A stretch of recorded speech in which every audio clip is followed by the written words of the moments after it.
Meus irmãos, minhas irmãs, eu saúdo a todos vocês com a paz do Senhor. Amém. Graças a Deus por tudo. Louvo a Deus por tudo quanto Deus tem feito na minha vida. Não sou digno, de, como diz o hino, de ser chamado teu filho, mas Deus nos recebeu. Nenhum de nós merece a salvação, mas Deus nos salvou, Deus nos chamou, perdoou os nossos pecados e nos salvou pela sua graça, mediante a fé. E nós, irmãos, temos muitos motivos para adorar, louvar e bendizer o nome de Jesus. Estar na casa do Senhor é sempre uma alegria para o crente. Queremos saudar aqui os setores que estão nesta noite cooperando conosco.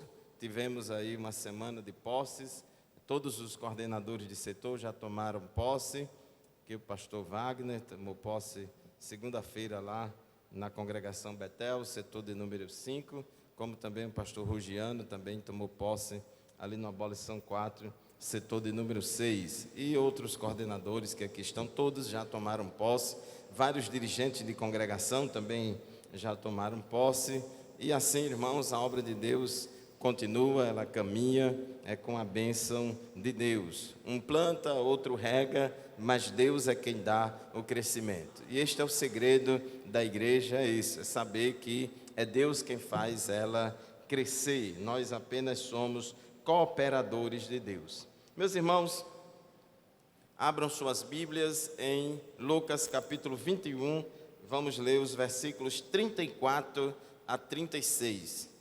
Lucas capítulo 21, versículos 34 a 36. Abra sua Bíblia para a meditação na palavra de Deus nesta noite. Diz assim o texto sagrado: tenham cuidado para não sobrecarregar o coração de vocês de libertinagem, bebedeira e ansiedades da vida, e aquele dia venha sobre vocês inesperadamente, porque ele virá sobre todos os que vivem na face de toda a terra. Estejam sempre atentos e orem para que vocês possam escapar de tudo que está para acontecer e estar em pé diante do Filho do Homem. Amém, irmãos? Glória a Deus. Quantos aqui estão esperando a vinda de Jesus? Digam amém. Glória a Deus. Meus amados irmãos, é certo que Jesus virá. Jesus virá arrebatar a sua igreja. Depois do arrebatamento da igreja, vai ter os 7 anos de grande tribulação, e depois ele virá com poder e grande glória, juntamente com o seu povo, e vai estabelecer aqui na terra o milênio, o reino do Messias aqui na terra. E a Bíblia, irmãos, ela fala muito sobre a vinda de Jesus, e Jesus também falou bastante sobre a vinda dele, e sempre Jesus, quando fala sobre a vinda dele, ele chama muito a atenção da igreja, de todos nós, para estarmos preparados para esse dia. Nós não podemos esperar a vinda de Jesus de qualquer jeito, de qualquer maneira.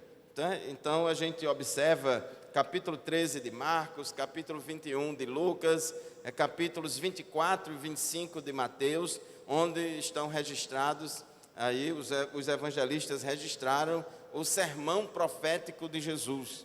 E Jesus, ele revela muitas dessas coisas que vão acontecer no futuro, no tempo escatológico, e o objetivo de Jesus, ao revelar, ao falar sobre as coisas que vão acontecer durante esse tempo escatológico, o objetivo é de nos alertar, de alertar a igreja, para que a gente possa estar vigiando e preparados para este dia. Então ele sempre traz uma palavra de cuidado e de advertência. Então no versículo 34 que nós lemos aqui, ele diz claramente: tenham cuidado, eu tenho que ter cuidado, você tem que ter cuidado, todos nós tenhamos cuidado.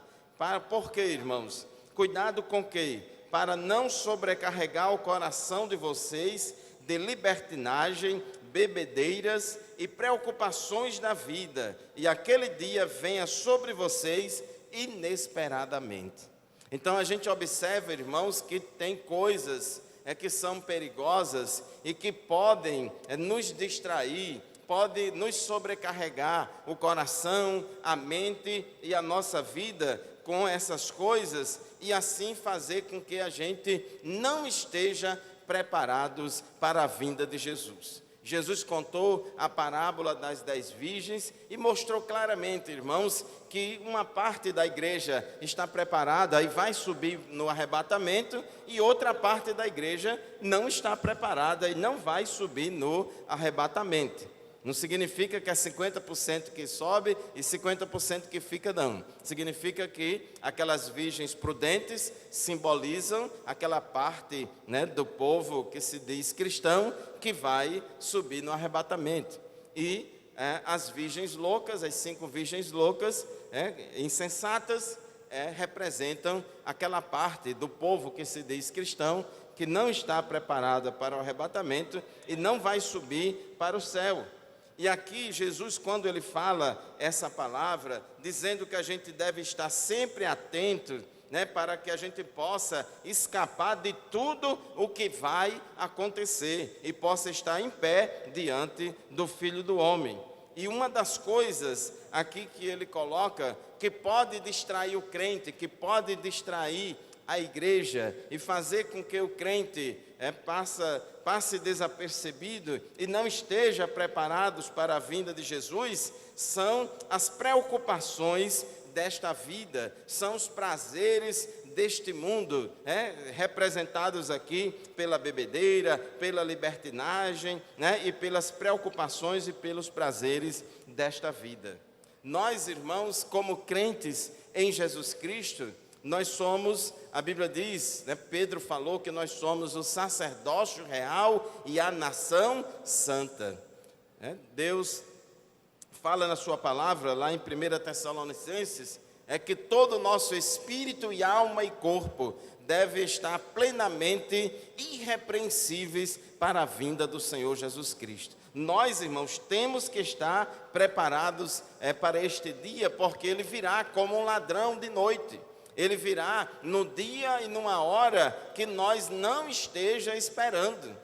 Não pense que antes do arrebatamento da igreja vai ter um grande avivamento aqui em Mossoró, no Brasil. Não pense que faltando um mês antes de Jesus vir arrebatar a igreja, ele vai despertar o povo para se preparar. Não existe absolutamente nada disso. Não tem nenhum aviso prévio. É totalmente de surpresa. Quem estiver preparado vai subir, quem não estiver vai ficar. E nós, irmãos, como cristãos, que fomos salvos na pessoa de Jesus, por quem Deus derramou o seu próprio sangue ali na cruz do Calvário, fomos comprados por bom preço. Nós não podemos, irmãos, nadar e morrer na praia. Nós não podemos passar a vida toda vivendo na igreja, dizendo que é crente e até fazendo a obra de Deus, mas vivendo uma vida de pecado e assim não estarmos preparados para a vinda do Senhor.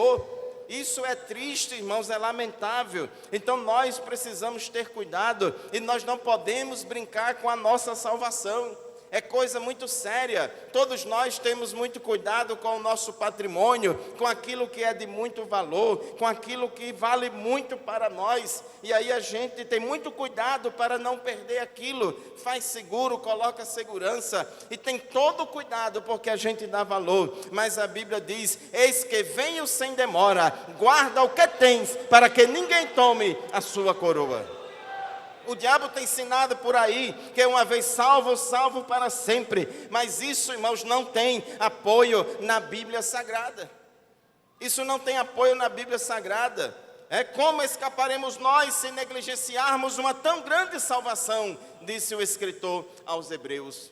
E toda a carta aos Hebreus é uma advertência muito forte contra a apostasia. E nós, irmãos, precisamos estar preparados. Não podemos viver aqui neste mundo vivendo como se Jesus não existisse, sendo crentes nominais, e vivendo, irmãos, para os prazeres da vida. O nosso Deus não é o nosso ventre, como diz a Bíblia, mas o nosso Deus é o nosso Senhor e Salvador Jesus Cristo. 1 aos Coríntios, capítulo 10, versículos 31 a 32, Paulo disse: portanto, quer comais, quer bebais, fazei tu ou façais qualquer outra coisa, fazei tudo para a glória de Deus.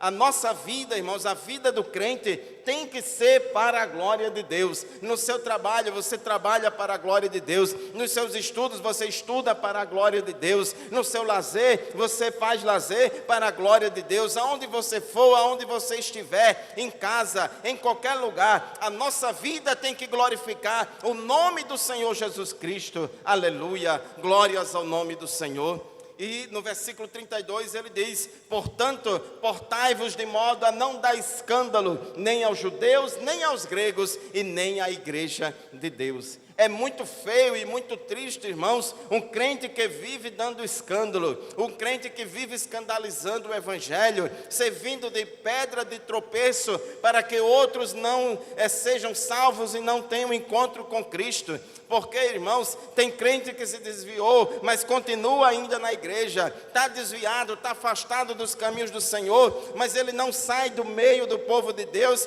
para poder desencaminhar outros também, para que outros também se desviem. E esses ficam dando escândalo, ficam envergonhando o evangelho.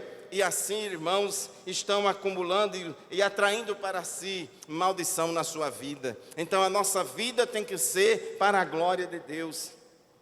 Deus, irmãos, não é contra a nossa felicidade. Deus não é contra o nosso prazer. Deus não é contra que a gente viva bem e desfrute das coisas boas deste mundo, mas a gente precisa, irmãos, desfrutar de tudo isso debaixo da permissão de Deus, da ótica do evangelho.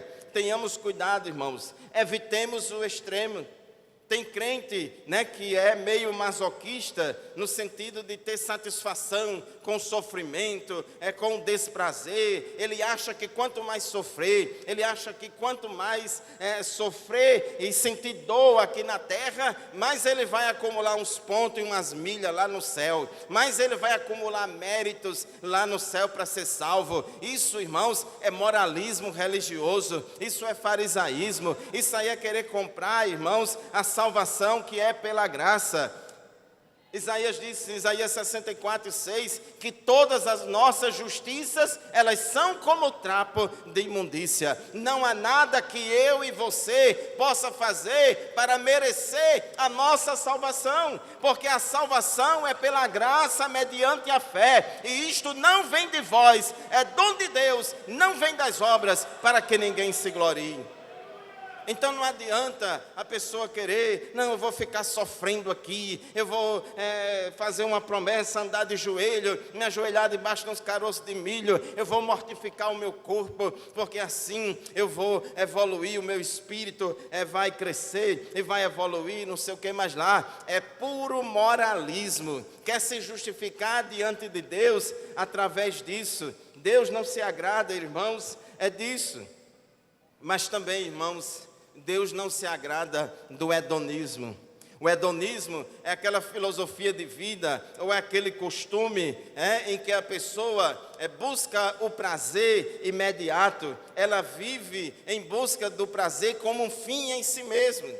Então, termina idolatrando o prazer. E essa geração pós-moderna, irmãos, só quer viver em função do prazer, em função, eu estou gostando, eu não estou gostando, eu estou afim, não estou afim, eu me sinto bem assim e não me sinto bem assim. Não tem compromisso em fazer o que é certo e deixar de fazer o que é errado, mas querem fazer apenas o que acha bom, o que acha legal. Mas, irmãos, isso é hedonismo, isso não tem base na palavra de Deus. 2 Timóteo capítulo 3, versículo 4, a Bíblia diz que nos tempos difíceis e trabalhosos dos últimos dias, os homens serão amantes de si mesmos, desobedientes a pais e mães, etc, etc. E uma das características das pessoas, desse tempo que a gente está vivendo, desses tempos difíceis e trabalhosos, uma das características é o hedonismo. Na tradução, na nossa Bíblia diz lá, mais amantes dos prazeres do que amigo de Deus. ama mais os prazeres do que a Deus. É o outro extremo, irmãos.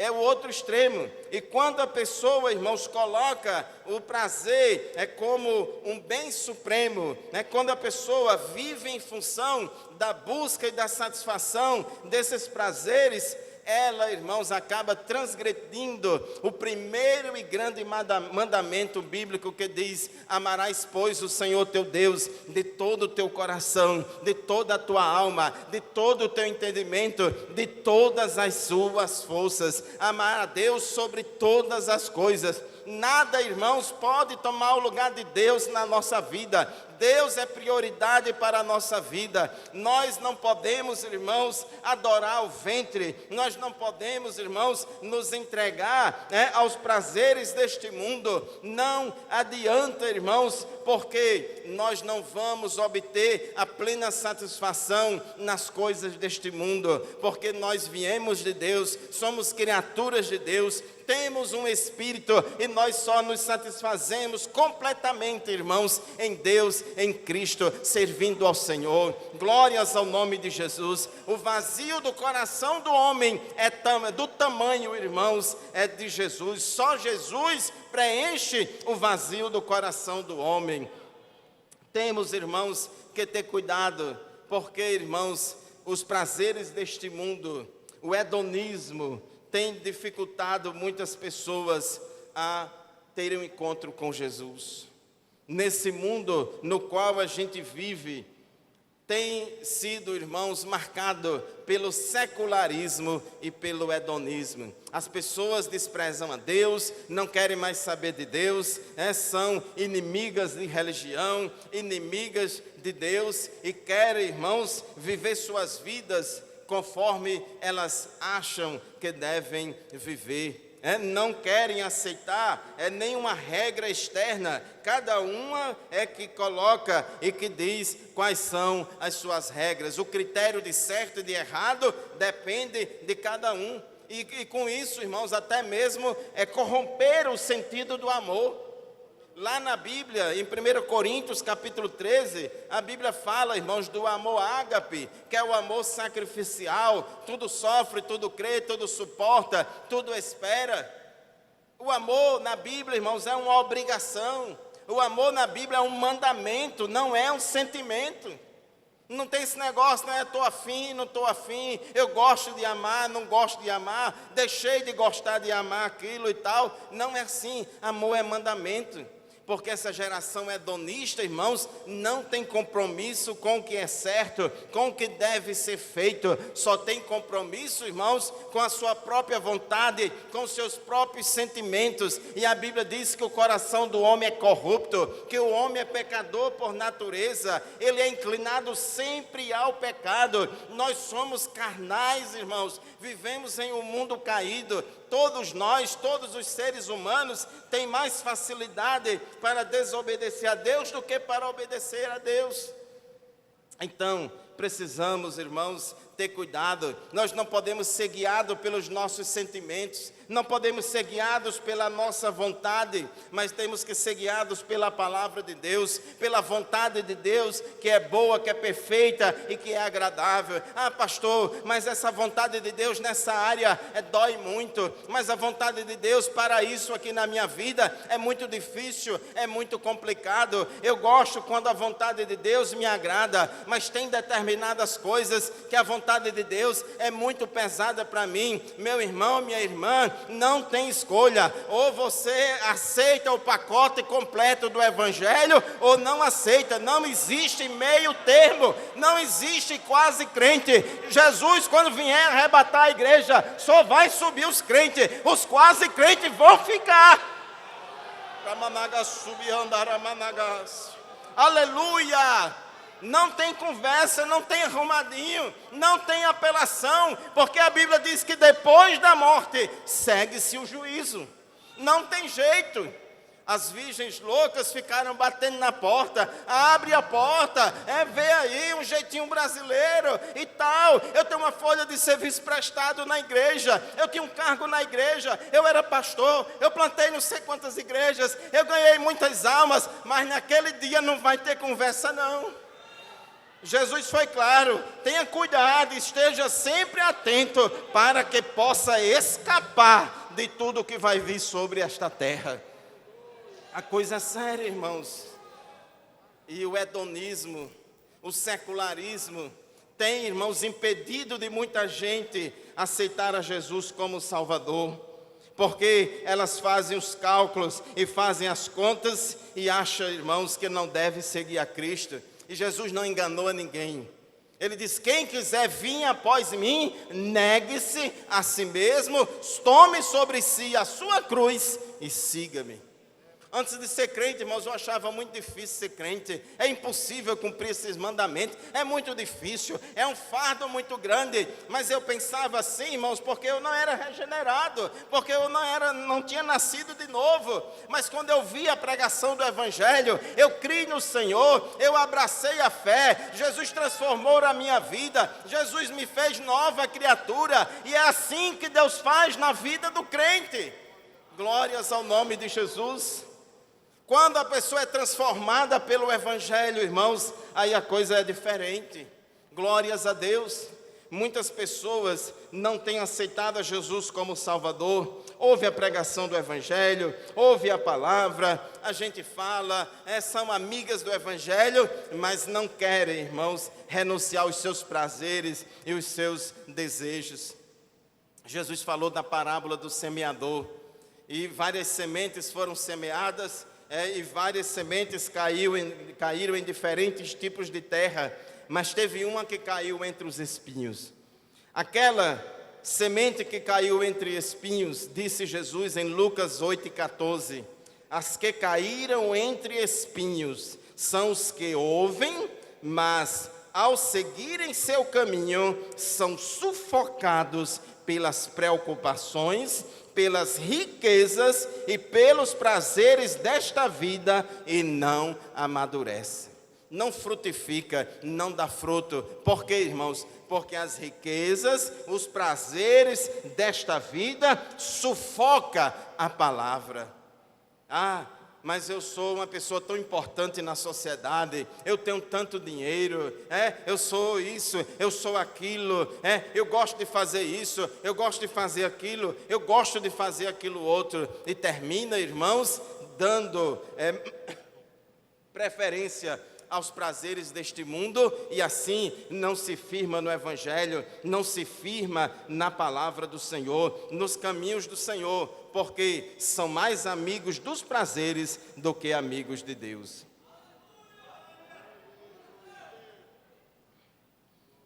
Jesus, no capítulo 17 de Lucas, ele também ensinou, irmãos, que quando chegar o tempo, capítulo 17, versículos 26 e 27, ele diz que assim como foi nos dias de Noé, também será nos dias do Filho do Homem.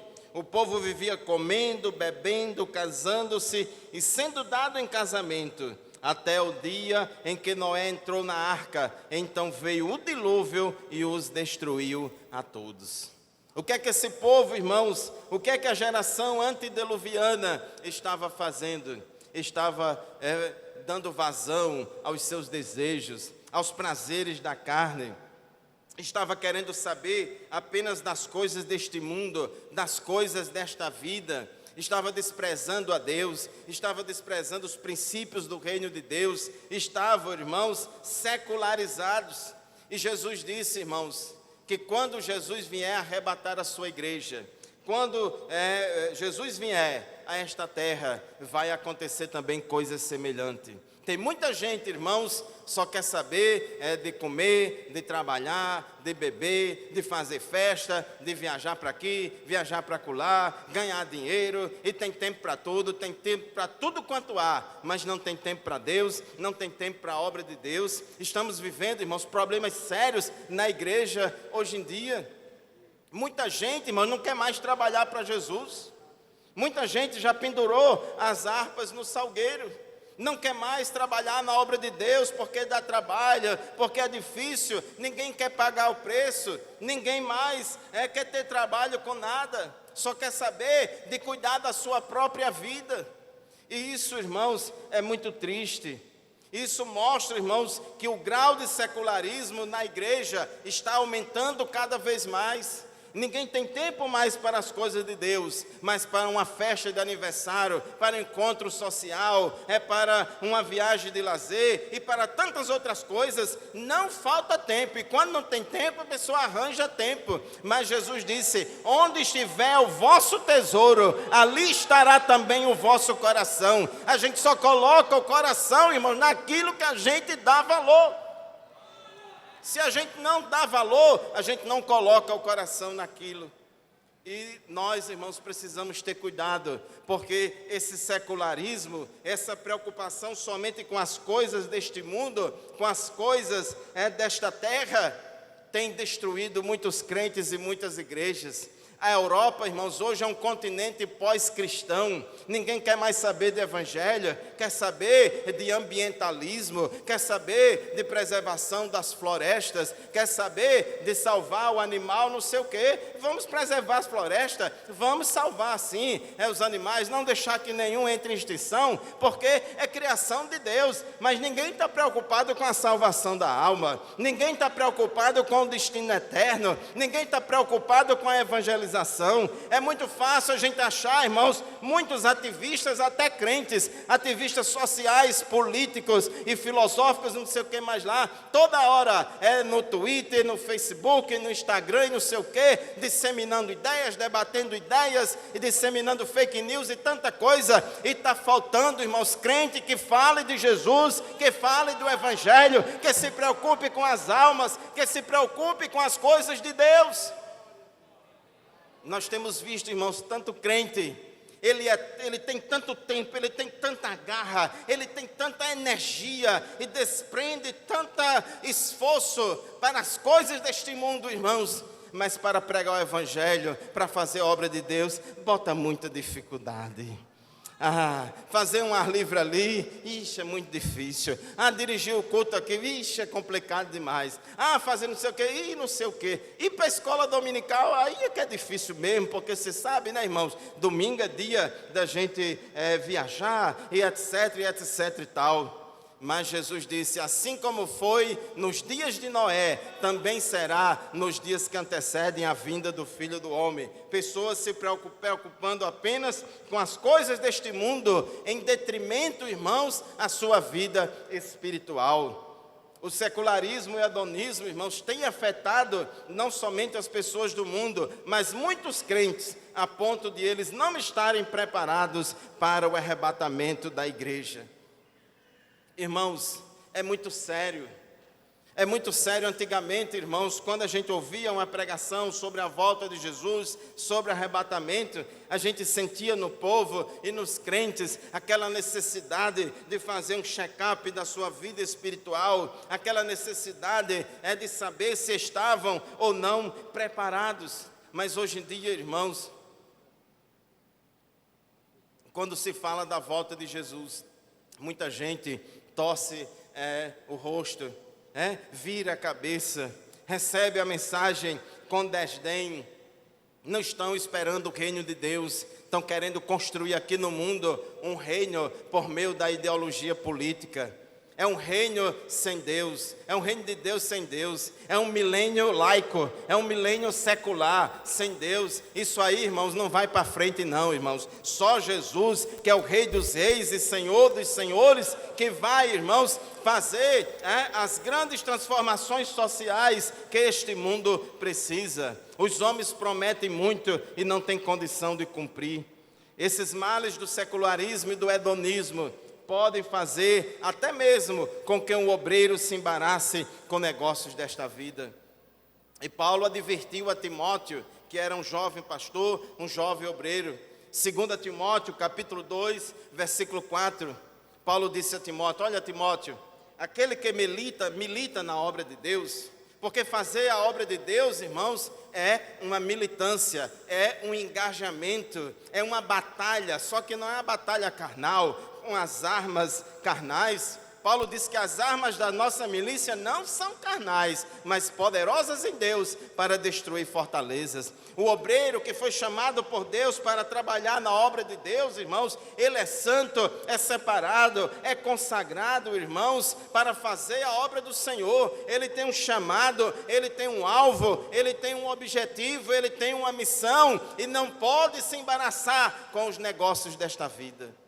Então Paulo disse a Timóteo, aquele que milita não pode se embaraçar com os negócios desta vida, a fim de agradar aquele que o alistou para a guerra. Nós, irmãos, temos que agradar a Deus, temos que fazer uma autoavaliação diária para saber se estamos ainda fiéis à vocação e ao chamado de Deus, ou se a gente já abraçou o secularismo. Precisamos, irmãos, como obreiros, ter cuidado, como líderes da igreja. Aqui tem muitos líderes masculinos e femininos, irmãos e irmãs que trabalham na obra do Senhor. A nossa responsabilidade, irmãos, é muito grande. Paulo fala, irmãos, de um companheiro dele de ministério.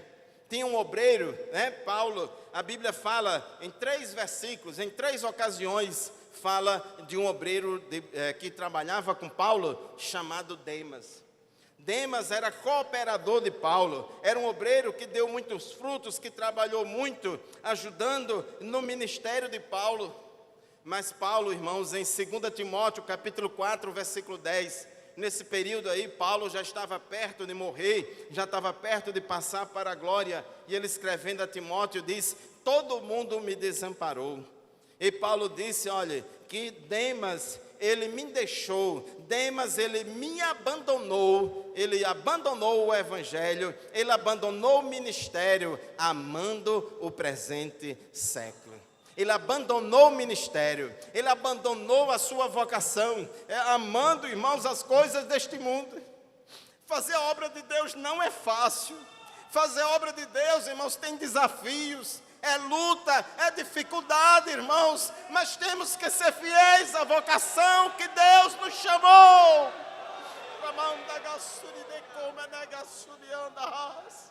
O céu não é aqui. Se os obreiros do passado fossem pensar em conforto, se os obreiros do passado fossem pensar somente nas suas vidas, o evangelho não tinha chegado a mim, o evangelho não tinha chegado a você, e nós ainda estávamos no mundo sem Deus, sem paz e sem salvação.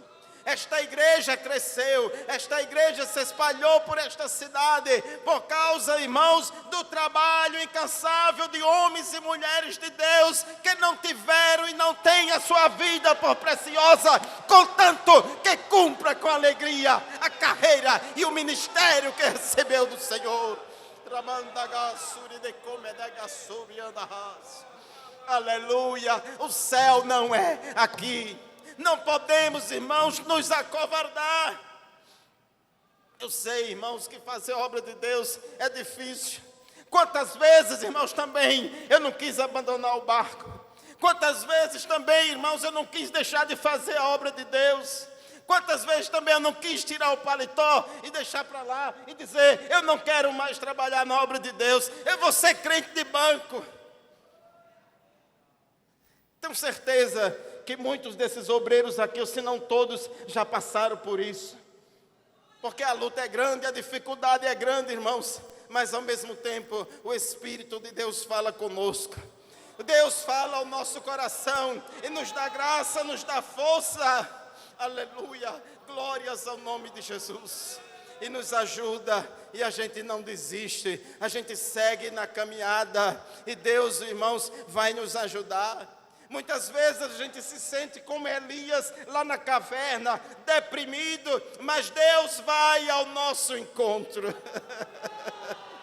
Aleluia, talvez você esteja numa situação semelhante, talvez você esteja achando difícil fazer a obra de Deus, mas Deus vai ao seu encontro nesta noite, para te animar, para te ajudar, assim como Deus, irmãos, deu aquela comida a Elias, e disse com a força daquela comida, ele andou mais um trajeto. Deus está te dando força nesta noite, para você continuar servindo ao Senhor com alegria. Ah, pastor, mas todo mundo já abandonou. Essa igreja não tem ninguém. O povo não quer mais saber de nada. Outros companheiros já largaram tudo. Mas eu vou continuar firme, servindo ao Senhor. Porque eu sei quem me alistou para a batalha foi o Senhor Jeová. Eu sei a quem estou servindo. Aleluia. Glórias ao nome de Jesus. Jesus, irmãos, Ele deixou a sua glória. Ele deixou a sua glória. E Ele não teve, irmãos, como diz Filipenses, capítulo 2, que embora sendo Deus, Ele não considerou que o ser igual a Deus era algo a que devia se apegar. Aleluia. Você está se apegando em quê, meu irmão, para não trabalhar para Jesus? Você está se apegando em quê? O que é que está impedindo de você fazer a obra de Deus? Aleluia. Aleluia. Mas eu sou tão grande. Eu sou tão importante, o meu potencial é tão grande, eu tenho tanta inteligência, eu tenho tanto conhecimento, eu tenho tanta capacidade, eu tenho todo um histórico, e me deram um trabalho desse para fazer, muito aquém, né, do meu potencial. Meu irmão, de sorte que haja em vós o mesmo sentimento que houve também em Cristo Jesus. Aleluia. Aprenda a kenose, o esvaziamento. Esvazie-se de si mesmo, esvazie-se da sua arrogância, esvazie da sua capacidade. Considere tudo como esterco e faça a obra de Deus na sua vida. Faça aquilo que Deus chamou você para fazer. Não seja como Demas, que abandonou a obra, aleluia, porque amou o presente século mal. Portanto, meus irmãos, Colossenses capítulo 3, versículos de 1 a 2 diz: já que vocês ressuscitaram com Cristo, quem ressuscitou com Cristo aqui, diga amém. Aleluia, mantenha-se vivo, viu? Mantenha-se vivo, glória a Deus, não morra espiritualmente. Procurem as coisas que são do alto e não as que são aqui da terra. O secularista e o hedonista só quer saber das coisas aqui da terra. Mas o crente, irmãos, embora não seja masoquista, mas ele coloca em primeiro lugar as coisas lá do céu.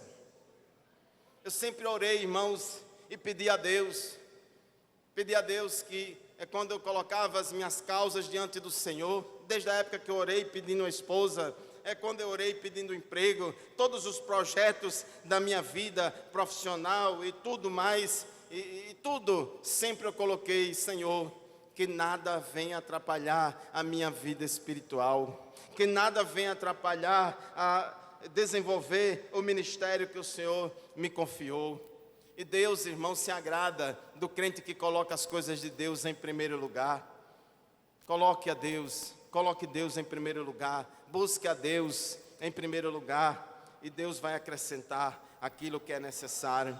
Procure as coisas que são do alto, onde Cristo está sentado à direita de Deus. Mantenha o pensamento nas coisas do alto e não nas coisas terrenas.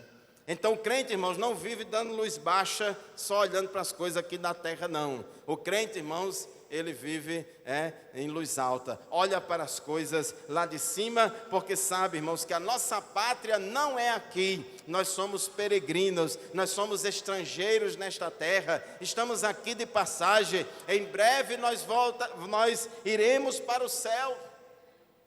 A Bíblia diz que estamos aguardando a bem-aventurada esperança e o aparecimento da glória do grande Deus e nosso Senhor Jesus Cristo. Portanto, meu querido irmão, minha querida irmã, Jesus ensinou em Mateus 16, 24 a 27, se alguém quer vir após mim, negue a si mesmo, tome a sua cruz e siga-me. Glória a Deus. Você só vai sentir pesada a cruz de Cristo se você for confiar nos seus próprios méritos. Mas se você andar no Espírito, viver no Espírito e ser guiado pelo Espírito, você vai achar o fardo leve. Jesus diz que o meu jugo é suave e o meu fardo é leve. Então, se alguém quiser vir após mim, negue-se a si mesmo, negue os seus próprios desejos, negue as suas próprias vontades. Aleluia. tome a sua cruz e siga-me. Pois quem quiser salvar a sua vida, a perderá. E quem perder a vida por minha causa, esse a achará. A lógica do reino de Deus, irmãos, é diferente. E ele diz, de que adianta uma pessoa ganhar o mundo inteiro e perder a sua alma? O que adianta, irmãos, você ter todos os tesouros deste mundo e perder a sua alma? O que adianta você ter aquele emprego dos seus sonhos e se desviar dos caminhos do Senhor? O que adianta você ter aquela faculdade, aquela pós-graduação dos seus sonhos e não entender mais a simplicidade do Evangelho? O que adianta, irmãos, você ter muita fama neste mundo e não ser conhecido no céu? O que adianta o seu nome viver frequentando os diários oficiais da vida, do município, do estado, federal, não seja mais lá do que for, nomeação de tudo quanto há, e às vezes até para não trabalhar mesmo, só para mamar no dinheiro público? O que adianta se o seu nome não está escrito no livro da vida? Nada, irmãos, deste mundo compensa. O mais importante é a salvação da nossa alma. Então Jesus disse, o que adianta a pessoa ganhar o mundo inteiro e perder a sua alma? Quando você for fazer seus projetos de vida, os seus negócios, tudo que você for fazer, for empreender, coloque Deus em primeiro lugar, para que nada daquilo atrapalhe a sua vida espiritual. Porque o Filho do Homem, versículo 27, há de vir na glória de seu Pai com os seus anjos, e então retribuirá a cada um conforme as suas obras. Vai ter acerto de conta, vai ter juízo, vai ter prestação de contas, e nós, irmãos, temos que estar preparados para a vinda do nosso Senhor Jesus Cristo. Deus abençoe vocês, a mim e a todos nós, em nome de Jesus. Amém.